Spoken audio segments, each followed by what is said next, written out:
नमस्कार, बहुत स्वागत है आप सभी का। आप देख रहे हैं आपकी बात छत्तीसगढ़। मैं हूं अभिलाष मिश्रा। आपसे कुछ दिनों पहले छत्तीसगढ़ में मंत्रिमंडल का विस्तार हुआ, 3 नए मंत्री मिल गए, बहुत खुशी की बात है और बहुत जश्न बन गए, पटाखे चल गए और कहा कि बहुत अच्छा हो गया है।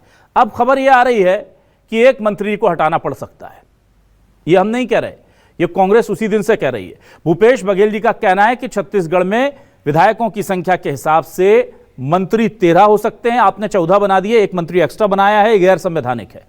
उस वक्त भूपेश बघेल जी ने सवाल उठाए थे और बीजेपी ने हरियाणा का हवाला देकर के इस मामले को ठंडे बस्ते में डाल दिया था। अब चूंकि मामला टेक्निकल ग्राउंड पे कांग्रेस का स्ट्रांग है, तो पहले एक कांग्रेस कार्यकर्ता ने इसको लेकर याचिका लगा दी और अब कांग्रेस के मीडिया विभाग यानी संचार विभाग के प्रमुख सुशील आनंद शुक्ला ने भी इस मामले को लेकर के एक याचिका हाईकोर्ट में लगा दिया। अब यह कहा जा रहा है कि भाई यहां सरकार फंस सकती है। क्योंकि संविधान में जो तय सीमा दी गई है 15% की, विधायकों की संख्या का 15% आप मंत्रिमंडल में रख सकते हैं, वो तो ओवर हो गई है, उससे ज्यादा चले गए हैं। अब कोर्ट में एक हरियाणा का मामला चल रहा है। इस बिना पर क्या शायद सरकार को राहत मिलेगी या एक मंत्री की छुट्टी होगी, इसी पर करते हैं आज आपकी बात।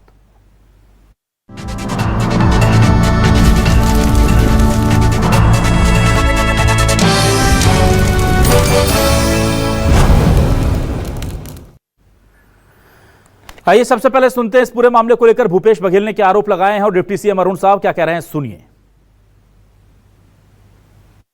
कि भारत सरकार ने और इंडिया गवर्नमेंट ने ही ये व्यवस्था की 15% की, तो 15% मतलब साढ़े 13 हुआ।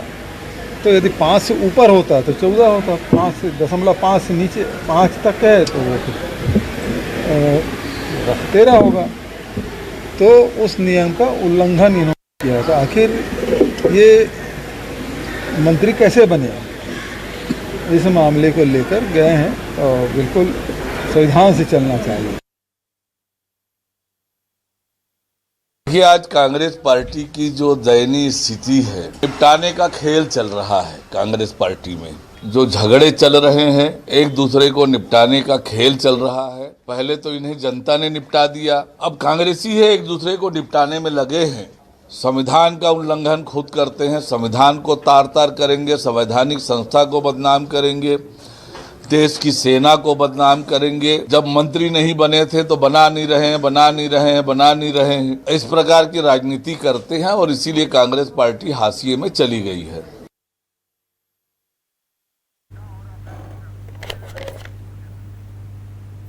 और आइए सबसे पहले अब मैं रुक करूंगा अपने खास मेहमानों का। मेरे साथ आज कांग्रेस के वरिष्ठ नेता प्रवक्ता अभय नारायण राय साहब जुड़े, उनका बहुत स्वागत करूंगा। और हमारे साथ सुप्रीम कोर्ट के वरिष्ठ अधिवक्ता, जाने माने कानूनविद और संविधान विशेषज्ञ संजय चड्ढा जी जुड़े हुए हैं लगातार, उनका भी बहुत स्वागत करता हूं। सबसे पहले अभय जी आपके पास आता हूं। अभय जी, पहले तो आपने जनता की अदालत में चुनौती दी और अब तो आप कोर्ट पहुंच गए, क्या आधार है सर? वो कह रहे हैं कि हमने कोई हरियाणा का फॉर्मूला लागू किया है, वहां पर तो 14 मंत्री हैं और वहां तो बढ़िया काम कर रहे हैं। हालांकि वो मामला शायद कोर्ट में अभी चल रहा है।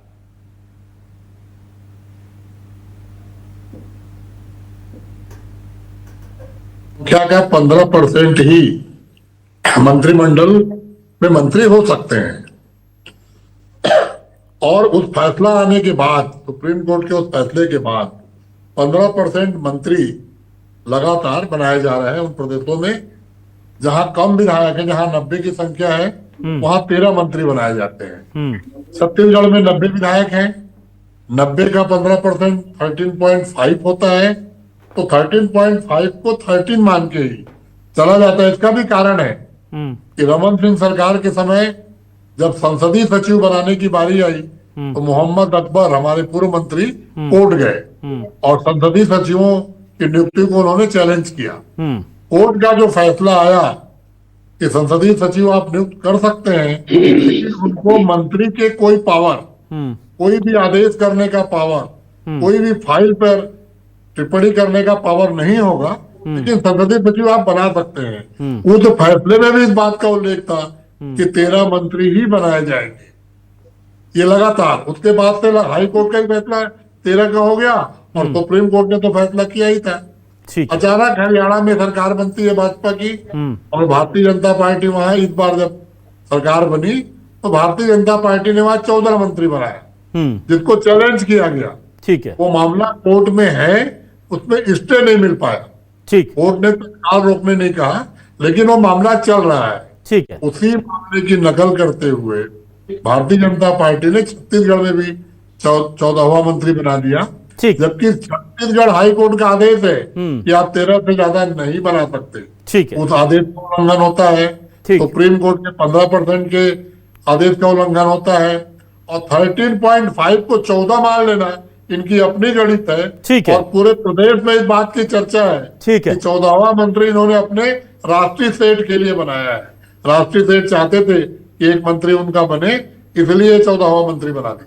चलिए ठीक है। उज्जवल दीपक जी, देखिए कहा जा रहा है कि साफ तौर पर यह व्यवस्था है कि 15 किसी भी हालत में 15% से ज्यादा नहीं हो सकते, और 15% होता है 13.5, आपने बना दिया 14, तो वो हर हालत में 15% से ज्यादा हो गया। एक तो सुप्रीम कोर्ट के हिसाब से ये रूलिंग जो कहा जा रहा है कि आपने इसे नजरअंदाज किया, दूसरा हाई कोर्ट का हवाला दे रहे हैं अभय नारायण साहब की, उधर भी बोला गया है कि 13 से ज्यादा मंत्री नहीं बन सकते, तो हाई कोर्ट के फैसले का भी उल्लंघन वो कह रहे हैं और सुप्रीम कोर्ट के फैसले का भी।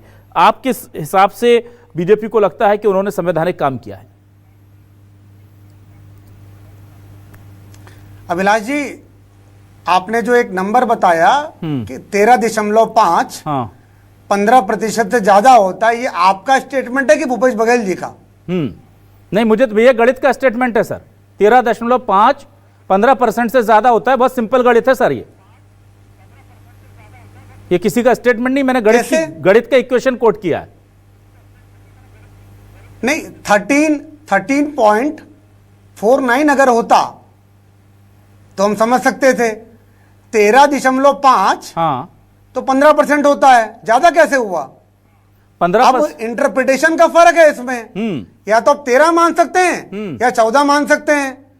अगर आप एक्सेल शीट में भी 13.50 लिखेंगे तो 14 दिखाता है वो। तो ये कहना नहीं, कि 15% से ज्यादा है, ये तथ्यात्मक रूप से गलत है। अच्छा, ठीक है। और हाई इसका कोर्ट इंटरप्रिटेशन आप 13 या 14 कर सकते हैं। ठीक है, हाई कोर्ट के बातों का पूरा सम्मान है। उस समय 13 का एक फिगर चल रहा था, हाई कोर्ट ने में 13 कहा। मैंने कहा ना, इसको इंटरप्रेट आप अपने अनुसार से कर सकते हैं, पर यह कहना कि 13.5 15% से ज्यादा है, ये तथ्यात्मक से गणितीय त्रुटि है। ना ना जो ना, आपका चैनल भी कर रहा है, ना ना, आप भी कर रहे हैं, ना, एक मिनट, माननीय भूपेश बघेल जी भी कर रहे हैं। ना ना, आप मुझे ये बताइए सर, 13.5 को आप 14 जो कर रहे हैं, वो उस स्पेस का फायदा ले रहे हैं जो गणित में है। 5 से ज्यादा कहा जाता है कि अगर 5 से ज्यादा है तो उसे पूरा मान लीजिए, 13.5 के ऊपर है तो उसे 14 मान लीजिए। 13 कैसे मान सकते हैं 13.5 को? तो आप क्या करना चाह रहे हैं? क्या मैं ये पूछ रहा हूं, आप 13.5 को 13 कैसे मान सकते हैं आप? तो जैसे आप 14 मान सकते हैं, मैं गणित की बात कर रहा हूं, उसके बाद मैं मुद्दे पे भी आऊंगा। हाँ, जैसे आप 14 मान रहे हैं वैसे मैं 13 मान रहा हूं, बताइए। तो इस पे बहस होगी, इस पे बहस होगी, तो आप ये मत बोलिए कि कैसे इंटरप्रेट हुआ। ठीक है। और आपके चैनल की बाइट में भी लिखा था कि ये गलत है। नहीं, गलत नहीं है, इसका इंटरप्रिटेशन अलग अलग है। ठीक है, अब मुझे बताइए, हाईकोर्ट ने जो 13 हाईकोर्ट की रूलिंग करना चाहूंगा। ठीक है, आप करेक्ट कर लीजिएगा, कोर्ट में भी अभी आपके वकील जाएंगे, उन्हें बताइएगा सर। ये मुझे ये बताइए, 13% की हाईकोर्ट की रूलिंग है, उसे क्यों ओवरलुक कर दिया सर आपने? 13 मंत्रियों की हाईकोर्ट की रूलिंग 13% की हाईकोर्ट की रूलिंग नहीं है। हाँ, एक दूसरे स्टेटमेंट में हाईकोर्ट ने एक लाइन लिखी है, ये वाली, कि छत्तीसगढ़ में 13 मंत्री, 13 का ही फिगर चल रहा था जी। ये 14 मंत्री बनने के पहले हमको भी लगता था कि 13 ही बनाए जा सकते हैं। अच्छा, ठीक है। हरियाणा का केस सामने नहीं आया, हाँ, तो उन्होंने 13.5 को 14 इंटरप्रेट किया। ठीक, हमने 13.5 को, हमारी सरकार थी 15 साल तक और हमने 13 ही मंत्री बनाए थे। तो यहां पर इंटरप्रिटेशन का फर्क है। मतलब आपकी सरकार भी, अच्छा उज्जवल जी, तो मतलब आप मान रहे हैं कि 15 साल तक आपकी सरकार भी 13.5 को हमारी तरह गलत ही समझ रही थी, जैसे हम लोग गलत समझ रहे हैं? शायद ठीक, बस 13 ही मंत्री थे। चलिए ठीक है। तो नहीं, मुझे लग रहा था कि मेरी अकेले की गणित खराब है। अभी थोड़ा सा मुझे थोड़ा राहत मिल रही है कि आप सिर्फ मेरे गणित पर सवाल नहीं उठा रहे हैं, आप रमन सिंह जी के 15 साल के कार्यकाल पर भी सवाल उठा रहे हैं। जी अभिलाष जी, अभिलाष जी एक मिनट, जी मेरे मुंह में शब्द मत रखिए, मैं बताना चाह रहा हूं इंटरफेरेंस उसका जो है इन्फेरेंस, आप जो उसका परिणाम निकाल रहे हैं उसमें अलग अलग हो सकता है। यस, पर एक व्यक्ति को ये नहीं बोल सकता कि 13.5 14 है कि 13 है। ठीक है, ये सामने आ रहा है ना मुद्दा, चलिए, हम तो ठीक बहस है। कर सकते हैं। ठीक है। आप ये मत बोलिए कि मैं अपने मुख्यमंत्री के निर्णय को गलत मानूंगा, ये आपका स्टेटमेंट है। ना, अगर आप इस बात को गलत आप मान रहे हैं कि और ये बात मैंने खुद कही आपसे जी, आप मान रहे हैं ना कम से कम कि यहां पर बहस की संभावना बहुत ज्यादा। को गलत मान रहा हूं। ठीक है, चलिए ठीक है, मैं आ जाता हूं, अभी आप हमारा समय खत्म। मैं आपके स्टेटमेंट को गलत मान रहा हूं। आप मान लीजिए सर, आपको अधिकार है। ठीक है सर, मैं जल्दी से, हमारे साथ संजय चड्ढा जी जुड़े हुए हैं। संजय चड्ढा जी, किसी भी हालत में 15% से ऊपर नहीं हो सकता, और उज्जवल दीपक जी का जो तथ्य है वो भी बड़ा दिलचस्प है, उसका मैं पूरा सम्मान करूंगा कि 13.5 को हम 15% से ऊपर क्यों माने भाई, उनका कहना ठीक है। लेकिन एक हाई कोर्ट का वर्डिक्ट था, उसमें उन्होंने एक दूसरे मामले में कहा है कि 13 से ज्यादा मंत्री नहीं हो सकते। तो अब मुझे बताइए कि किस तरफ झुकती है, क्योंकि ये बहुत कॉम्प्लिकेटेड मामला तो है, तभी तो 2 साल से हरियाणा में केस चल रहा है, अभी तक स्टे भी नहीं मिला है, उसको विथहेल्ड भी नहीं किया गया, अपहेल्ड भी नहीं किया गया। तो ये मामला है तो टिपिकल, पर कानून में आप बेहतर बता सकते हैं कि किस तरफ जाता दिख रहा है मामला। अभिलाष जी 2 मिनट लूंगा।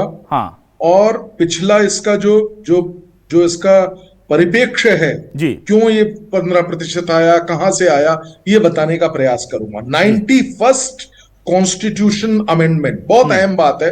2003 में जब देखा जा रहा था कि जंबो कैबिनेट्स बन जाती थी हर जगह पे और हर व्यक्ति को मिनिस्टर बनना होता था, हॉर्स ट्रेडिंग हो रही थी, इस परिप्रेक्ष्य में 91st कॉन्स्टिट्यूशन अमेंडमेंट लाया गया। और उस कॉन्स्टिट्यूशन अमेंडमेंट में 2 कॉन्स्टिट्यूशन के आर्टिकल्स को बदला गया, आर्टिकल 75 और आर्टिकल 164। और उन आर्टिकल्स में यह कहा गया कि स्ट्रेंथ ऑफ मिनिस्ट्री, मैं क्रक्स बता रहा हूं, शेल नॉट, शब्द का इस्तेमाल किया गया, shall not exceed 15%, shall not exceed 15%। अर्थात अब इसका मानना क्या है, उसका मानना यह है कि किसी भी हालत में 15% से ज्यादा स्ट्रेंथ ऑफ मिनिस्टर्स को नहीं किया जा सकता। ठीक, अब मैं आता हूं आपके छत्तीसगढ़ का और हरियाणा का उदाहरण को, दोनों की स्ट्रेंथ बराबर है, और जहां पे दोनों को 13 ही मंत्री होने चाहिए थे, और रमन सिंह जी ने बिल्कुल सही, आपने भी फरमाया और आपके गेस्ट ने भी फरमाया कि 13 ही उन्होंने रखे। अब ये पहली बार 14 यहां पे कर दिए, उन्होंने कहा 13.5 होता है इसलिए इसको 14 कर दिया जाए। लेकिन कॉन्स्टिट्यूशन का जो मैंडेट है वो बहुत क्लियर है, वो कहता है शेल नॉट एक्सीड, 13.5 से ज्यादा हो ही नहीं सकती, 13.5 हो नहीं सकता तो 13 ही होगा, ये कानून की व्यवस्था है। अब जो पिछले मुख्यमंत्री महोदय थे उन्होंने कहा हमने एक प्रार्थना पत्र भी लिखा था मोदी सरकार को कि भाई इसको इंक्रीज करा दिया जाए। मोदी सरकार यानी कि यूनियन गवर्नमेंट के पास भी ये अख्तियार, ये पावर नहीं है, क्योंकि कॉन्स्टिट्यूशन में लिखा गया है भाई ये नंबर है, इससे ज्यादा नहीं हो सकता। और जहां पे जरूरत है ज्यादा की, जैसे कि नॉर्थ ईस्टर्न स्टेट्स 30 मेंबर की असेंबली है, तो वहां पे 15% करेंगे तो क्या होगा, बहुत ही छोटा सा 4 मंत्री बनेंगे। तो वहां पे एक नंबर दिया गया कि 12 मिनिस्टर होंगे, बड़ी लिमिट। और एक बात और आपके माध्यम से बताना चाहता हूं कि ये 13 में मुख्यमंत्री भी इंक्लूडेड है, तो 13 से ज्यादा नहीं हो सकते, ये कॉन्स्टिट्यूशन का मैंडेट है, ये कहीं और से नहीं आया है।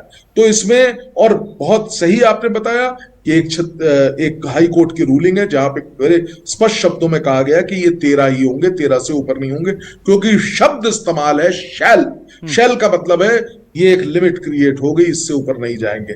अब जहां तक हरियाणा का बात है, हरियाणा में यूनियन गवर्नमेंट को भी और सेंट्रल गवर्नमेंट को भी, स्टेट गवर्नमेंट को भी नोटिस हुआ है, उन्होंने जवाब दिया हुआ है, और अभी वो आर्ग्यूमेंट की स्टेज पे मैटर है, तो हमको देखना होगा, वेट करना होगा मेरा ख्याल है। लेकिन ये वेरी वेल जो ये चैलेंज किया है बिल्कुल वैलिड चैलेंज है, इसको आज के परिप्रेक्ष्य में, अब इसमें तरमीम हो जाए, चेंज हो जाए तो हम नहीं कह सकते कुछ। आज की स्थिति में लॉ बहुत क्लियर है, चाहे कोई भी हो, वो 15% से ज्यादा नहीं हो सकते। केंद्र सरकार, राज्य सरकार, कोई सरकार इसमें दखल नहीं दे सकती। ये कॉन्स्टिट्यूशन का मैंडेट है। मैंने काफी समय ले लिया आपका। ठीक है, नहीं संजय जी, ठीक है, बहुत कॉम्प्लिकेटेड मैटर है। और उज्जवल दीपक जी को शायद मन में अभी भी सवाल होगा कि हम तो 15% एक्सीड ही नहीं कर रहे हैं, तो वो एक उनका भी जायज सवाल है। सुधीर पांडे जी हमारे साथ जुड़े थे, लास्ट समय में उनका फ्रेम गया था। क्या सुधीर जी आप मुझे सुन पा रहे हैं? जी मैं आपको जी सुधीर जी, देखिए सवाल यह है कि सियासत में कई चीजें ऐसी होती है जो हमें पता होता है कि गलत है, सही है, इसका फैसला बाद में होगा। फॉर टाइम बिंग हम उसको इस्तेमाल कर लेते हैं उस चीज का, और वही हो रहा है। हरियाणा में भी करीब 1.5-2 साल हो गए, और इधर छत्तीसगढ़ में भी कहा जा रहा है कि सीधे सीधे तौर पर भाई अभी तो हाईकोर्ट में मामला जाएगा, सुनवाई होंगी, फिर हाईकोर्ट से अगर हार भी गए तो हम सुप्रीम कोर्ट चले जाएंगे, अगर वहां से भी हार जाएंगे तो फिर हम उसकी अपील कर लेंगे। तो कुल मिलाकर के 3 साल और निकल जाएंगे, और सुप्रीम कोर्ट जब दिशा निर्देश दे देगा जिस दिन, उस दिन बोल देंगे कि ठीक है भाई, और वो 3 साल में होता दिखता नहीं है, बहुत लंबे केसेस चलते हैं ऐसे। तो क्या उस स्पेस का फायदा बीजेपी को मिल रहा है, यहां पर मिलता दिख रहा है, चाहे हरियाणा हो या छत्तीसगढ़, और ये 14 मंत्री आराम से अपना कार्यकाल निपटा लेंगे?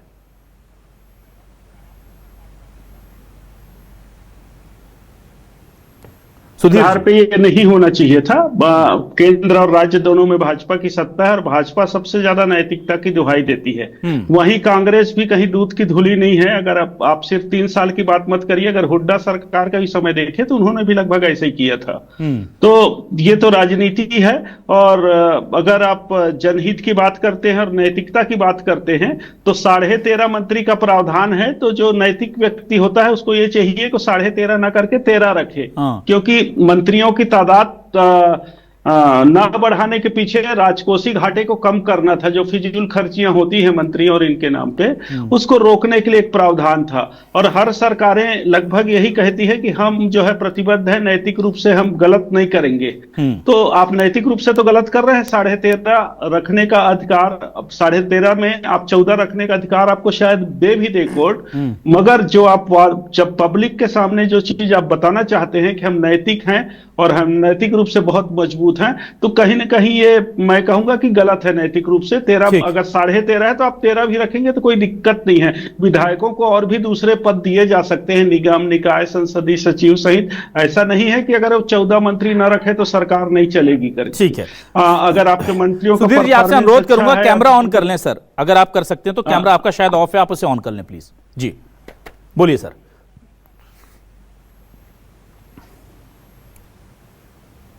बोलिए सर। लगता है संपर्क हमारा टूट गया है, लेकिन मैं कोई बात नहीं, मैं जल्दी से उज्जवल दीपक जी के पास आता हूं। उज्जवल दीपक जी, मैं आपके पास आता हूं। उज्जवल दीपक जी, एक तो हो गई गणित की बात जिसमें बहस की बहुत गुंजाइश होती है, और गणित में जाहिर सी बात है कि ऐसी कई इक्वेशंस हैं जो हमने बचपन में पढ़ी और अब उन्हें चेंज कर दिया गया है कि भाई अब ये नहीं है। खगोल शास्त्र, विज्ञान, गणित, ये हमारी समझ के हिसाब से बढ़ते घटते रहते हैं। और एक होती है नैतिकता, जो आप शब्द इस्तेमाल करते हैं, बीजेपी को बड़ा प्यारा लगता है कि हमारी परंपरा है नैतिकता की। तो वो परंपरा सनातन से हमारी चली आ रही है। अब सुप्रीम कोर्ट ने ये जो 15% की कैपिंग लगाई थी, ये नैतिकता के तकाजे पे लगाई थी कि भाई इतना पैसा फिजूल खर्ची का मत करो, सबको मंत्री ना बना दो। तो चलिए, कानून या गणित की उसमें तो बहस हो सकती है। नैतिकता के कटघरे में जब हम खड़े होते हैं तो ये एक मंत्री को बनाने के पीछे इतनी लालित्यता क्यों है बीजेपी को? भाई 2 साल से 3 मंत्रियों के बिना भी हमारा काम चल रहा था, और आप कह रहे थे हम सबसे अच्छी सेवा कर रहे हैं जनता की। अब आपको 3 ही बनाने हैं, अब 14 से 13 से काम नहीं चलेगा, अब 14 ही करने हैं। तो ये थोड़ा सा बताइए कि नैतिकता के तकाजे में एक मंत्री पद के लिए इतनी उत्सुकता क्यों है? अभिलाष जी, मैं आपको बताता हूं इस मुद्दे का जो पूरा कॉन्टेक्स्ट है, जो परिप्रेक्ष्य है। कांग्रेस पार्टी ने अभी हमारे बड़े भाई अभय नारायण जी कह रहे थे कि मोहम्मद अकबर जी ने याचिका लगाई थी संसदीय सचिव की नियुक्ति के लिए। तो उनको संसदीय सचिव अवैधानिक लगता था, संवैधानिक लगता था। उन्होंने केस लगाया और केस में एक निर्णय आया, उसके अनुसार कार्रवाई हुई। जैसे ही कांग्रेस की सरकार आई, कांग्रेस ने जो पहला काम किया, संसदीय सचिव की नियुक्ति। बिल्कुल ठीक है, ये दोहरा चाल चरित्र है। अभी भी जो कांग्रेस ने जो क्या किया, पहले एक सामाजिक कार्यकर्ता के हैसियत से वासुदेव चक्रवर्ती नाम के व्यक्ति ने केस दायर किया। कोर्ट ने पूछा कि आपने कौन से सामाजिक कार्य किए हैं, बताइए, आप ये याचिका क्यों लगा रहे हैं? तो उन्होंने लिस्ट दी कि मैंने कोविड के दौरान काम किया है। ठीक है। उसके बाद आज सुशील आनंद शुक्ला जी ने, जैसा मुझे मीडिया से ज्ञात हुआ है, उन्होंने कांग्रेस की तरफ से याचिका लगाई है। ठीक है। कांग्रेस ऐसा पहले भी कर चुकी है। रिजर्वेशन के मामले में एक आरटीआई एक्टिविस्ट से याचिका लगवाई गई थी अपनी सरकार के खिलाफ, क्योंकि मालूम था कोर्ट में वो स्टैंड नहीं कर पाएगा। मैं पूछना चाहता हूं कांग्रेस पार्टी से, आखिर कौन से समाज के मंत्री से इनको दिक्कत है? यादव समाज से, वैश्य समाज से, दलित समाज से, एसटी समाज से, और कौन से समाज के मंत्री से दिक्कत है?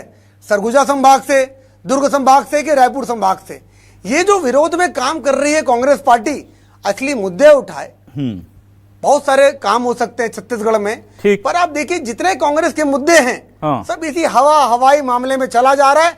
और कभी 15, 20 साल, 25 साल बाद इनकी सरकार कभी बनी तो ये 14 मंत्री बनाने से परहेज नहीं करेंगे, ठीक, जैसा इन्होंने संसदीय सचिवालय मामले में किया है। हाँ, ठीक है। तो कांग्रेस को अपना जो स्टैंड है वो क्लियर रखना चाहिए। जहां तक बात है नैतिकता की, आपका जवाब दे रहा हूं मैं, नैतिकता है और नैतिकता का पालन कर रहे हैं, और माननीय न्यायाधीश सुप्रीम कोर्ट, हाई कोर्ट के फैसले का पूरा सम्मान भारतीय जनता पार्टी करेगी। ठीक, क्योंकि एक और स्टेट में ये हो रहा था, भारतीय जनता पार्टी छत्तीसगढ़ में भी ये फॉर्मूला अपनाया गया है, और अगर कोर्ट का आदेश हमारे विपरीत आता तो हम तुरंत उसको शिरोधार्य करेंगे, कोई दिक्कत की बात नहीं होनी चाहिए। ठीक है। अभय नारायण राय साहब, देखिए बहुत महत्वपूर्ण सवाल के कटघरे में अब आप खड़े हैं कि आप अकबर जी से लगवाते हैं संसदीय सचिव क्यों बन गया बीजेपी के शासन में, और खुद सत्ता में आते तो बना देते हैं और फिर कोर्ट के आदेश पर फिर आपको भी पीछे हटना पड़ता है।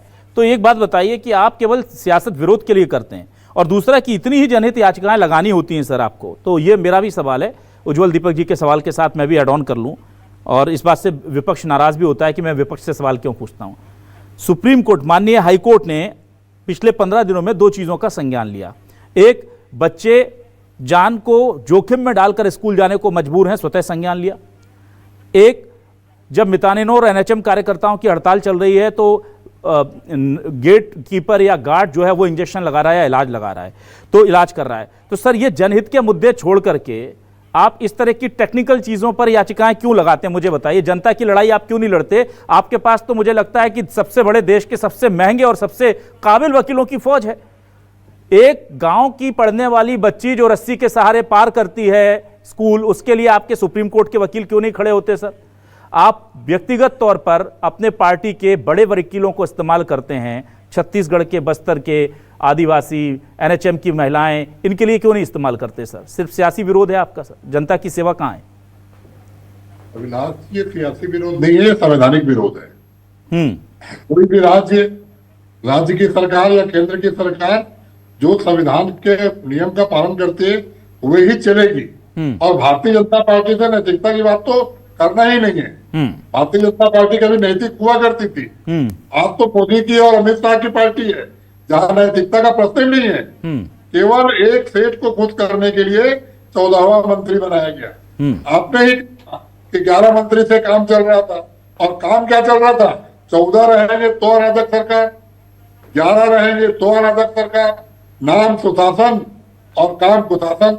अभी आप स्कूल की बात किए, एनएचएम हड़ताल, एनएचएम कर्मचारियों की हड़ताल की बात किए, इन सारी बातों को लेकर कांग्रेस सड़क की लड़ाई लड़ रही है। नहीं सर, सड़क की लड़ाई आप तो, सड़क की लड़ाई तो आप लड़ते रहे, मैं वही तो कह रहा हूं, कोर्ट की लड़ाई क्यों नहीं लड़ते आप गरीबों की? आप मुझे बताइए, हाई कोर्ट को स्वतः संज्ञान लेना पड़ता है, आपको नहीं दिखती तस्वीरें सर कि वहां पर एनएचएम और मितानिन हड़ताल पर हैं तो स्वास्थ्य सुविधाएं खराब है, वो आप क्यों नहीं लगा देते जनहित याचिका एक, और अपने वरिष्ठ वकील को बुला करके खड़ा क्यों नहीं करते आप?